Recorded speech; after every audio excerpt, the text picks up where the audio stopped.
신본주의와 인본주의의 차이는 뭘까요? 근본적으로 볼 때 인본주의는 사람이 모든 일을 결정한다 이고 신본주의는 하나님이 결정하신다의 차이일 것입니다. 인본주의는 진화론에 기반을 두고 있으며 모든 일은 우연히 되는 것이라고 봅니다. 우연히 되는 일에는 뜻도 없고 의미도 찾을 수 없겠지요. 신본주의는 철저히 모든 일은 섭리에 따라 움직이고 따라서 모든 일에는 우연이 없고 필연적이며 의미가 있다고 보게 됩니다. 사랑하는 여러분, 여러분은 세상의 모든 일의 주권은 하나님께 달려 있다고 믿습니까? 사람이 계획을 세울지라도 그 일의 성패는 하나님께 달려 있습니다. 하나님이 주권자이시기 때문입니다. 우리 삶에 대한 주권을 가지신 분도 하나님이십니다. 이 사실을 빨리 깨닫는 사람이 지혜로운 사람입니다. 지혜로운 사람은요, 하나님의 주권을 인정하고 그분께 맡기며 기도하는 사람입니다. 모든 인생의 행사를 여호와께 맡기기 때문에 일상에서 평온함을 누리는 사람입니다. 오늘 본문은 잠언서 16장 1절부터 19절이고요. 그 중에서 1절부터 9절, 16절부터 19절까지 읽겠습니다. 마음의 경영은 사람에게 있어도 말의 응답은 여호와께로부터 나오느니라. 사람의 행위가 자기의 보기에는 모두 깨끗하여도 여호와는 심령을 감찰하시느니라. 너의 행사를 여호와께 맡기라. 그리하면 내가 경영하는 것이 이루어지리라. 여호와께서 온갖 것을 그 쓰임에 적당하게 지으셨나니 악인도 악한 날에 적당하게 하셨느니라. 무릇 마음이 교만한 자를 여호와께서 미워하시나니 피차 손을 잡을지라도 벌을 면하지 못하리라. 인자와 진리로 인하여 죄악이 속하게 되고 여호와를 경외함으로 말미암아 악에서 떠나게 되느니라. 사람의 행위가 여호와를 기쁘시게 하면 그 사람의 원수라도 그와 더불어 화목하게 하시느니라. 적은 소득이 공의를 겸하면 많은 소득이 불의를 겸한 것보다 나으니라. 사람이 마음으로 자기의 길을 계획할지라도 그의 걸음을 인도하시는 이는 여호와시니라. 지혜를 얻는 것이 금을 얻는 것보다 얼마나 나은고 명철을 얻는 것이 은을 얻는 것보다 더욱 나으니라.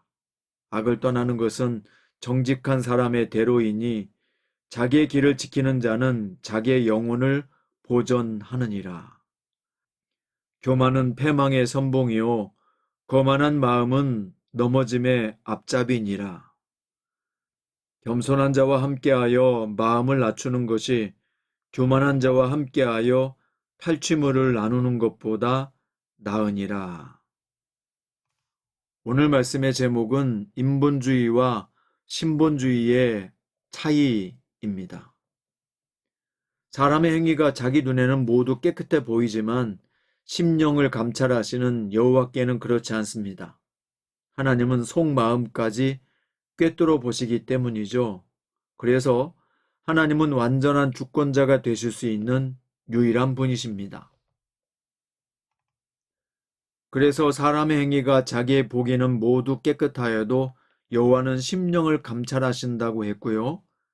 마음의 경영은 사람에게 있어도 말의 응답은 여호와께로부터 나온다고 말씀하신 것입니다. 모든 사람은 속여도 하나님은 속일 수 없으십니다. 사람이 마음의 계획을 세워도 결정은 여호와께 달려 있습니다. 그러므로 우리는 어떻게 살아야 합니까? 3절에 보니까 너의 행사를 여호와께 맡기라. 그리하면 내가 경영하는 것이 이루어지리라 말씀하십니다.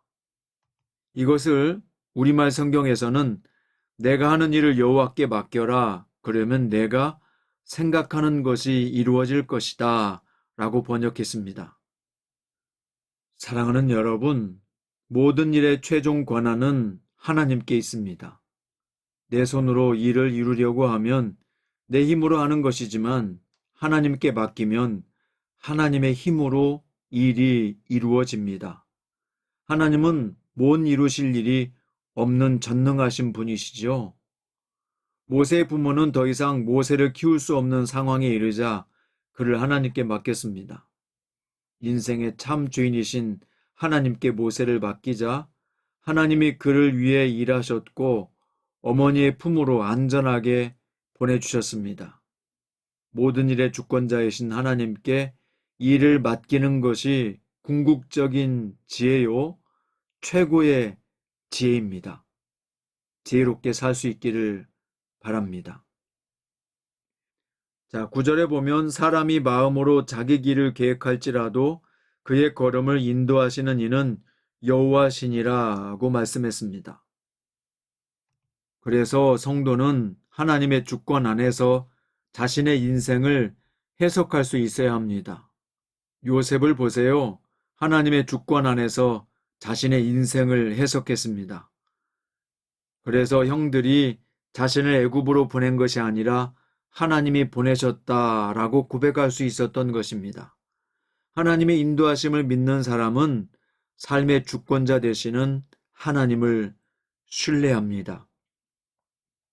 자, 이어서 16절에 보시면 지혜가 금과 은보다 더 값진 보물이라고 말하는데요. 지혜를 얻는 것이 금을 얻는 것보다 얼마나 나은고 명철을 얻는 것이 은을 얻는 것보다 더욱 나으니라고 말씀했습니다. 성도는 항상 더 좋은 것을 선택하는 지혜가 있어야 합니다. 그래서 우리의 마음을 물질이 아니라 정욕이 아니라 하나님의 말씀에 두어야 합니다. 지혜는 하나님이 성도에게 주시는 선물입니다. 말씀을 사랑하는 자가 이 선물을 받기에 합당한 것입니다. 하나님이 주시는 지혜와 명철을 얻기 위해서 오늘도 말씀과 기도를 가까이 하는 삶을 시작하십시오. 자, 반대로 지혜의 반대편에는 교만이 있다고 가르쳐주고 있습니다. 교만은 패망의 선봉이고 거만한 마음은 넘어짐의 앞잡이라고 말씀합니다. 교만은 하나님이 가장 싫어하는 죄이지요. 하나님이 미워하시는 것 옛 7가지 중에서도 교만이 가장 먼저 언급되고 있습니다. 하나님은 교만한 자들을 넘어뜨리십니다. 대표적인 자가 바로 애굽의 바로왕입니다. 교만은 그를 철저히 넘어지게 했습니다. 그래서 바로왕은 10가지 재앙을 맞았고 결국 이스라엘 백성을 추격하다가 홍해바다에서 자신의 소중한 군대를 모두 잃고 말았습니다. 하나님의 주권을 인정하는 사람에게 최고의 지혜는 뭘까요? 바로 겸손함입니다. 하나님은 나보다 남을 낮게 여기는 겸손한 사람을 좋아하십니다. 오늘 말씀의 결론입니다. 하나님은 온 세상의 주인이시며 세상을 주관하는 분입니다. 하나님은 우리 인생도 주관하십니다. 하나님의 주권을 인정하는 사람, 즉 신분주의자들은 모든 일을 하나님께 맡깁니다. 모든 일에는 우리가 이해할 수 없지만 우연이 없고 필연적이며 의미가 있다고 볼 수밖에 없습니다. 모든 일에는 하나님의 섭리가 있다고 믿기 때문입니다. 사랑하는 성도 여러분, 오늘도 하나님의 주권을 인정하는 신분주의자로 사십시오. 인생의 모든 행사를 하나님께 맡기십시오. 이것은 아무것도 하지 말라는 것이 아니라 열심히 최선을 다하며 살되 결과를 하나님께 맡기며 산다는 뜻입니다. 결과를 맡기세요. 하나님의 섭리에 맡기세요. 그리고 오늘 또 열심히 말씀 안에서 살아가시기 바랍니다. 우리는 최선을 다할 것이고 말씀대로 살면 결과는 하나님께서 책임져 줄 것입니다. 오늘도 여러분의 가는 길에 놀라운 성령의 인도하심과 감화하심이 함께 동행하시기를 우리 주 예수님의 이름으로 축원드립니다.